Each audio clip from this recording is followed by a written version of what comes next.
Přijde nová vláda s vlastní energetickou koncepcí? Jaké jsou v této oblasti plány Ministerstva průmyslu a obchodu, anebo co od něj očekávají investoři, kteří se energetikou zabývají? To jsou otázky, které odborníci společně s představiteli státu řešili na další diskuzi spolupořádané deníkem E15.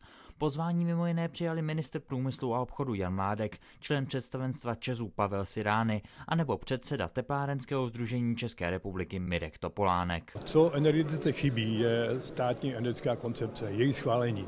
Protože energetika to není sektor, který může svoje aktiva změnit během nějakého krátkého rozhodnutí. To jsou investice, které jsou dlouhodobé investice, které mají návratnost 40, 50, 60 let. A pokud chcete investovat v takovémhle sektoru, tak musíte mít alespoň trochu stabilní, jak legislativní, tak regulační prostředí. Tu současnou situaci v energetice dobře charakterizují 4 základní pohledy.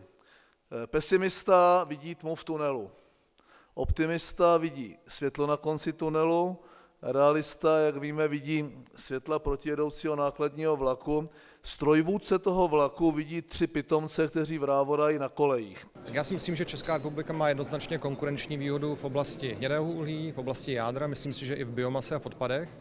Naopak na tom chvostu z mého pohledu stojí černé uhlí a plyn. Někde mezi je třeba solární energie, kde ty podmínky u nás a v Německu jsou srovnatelné.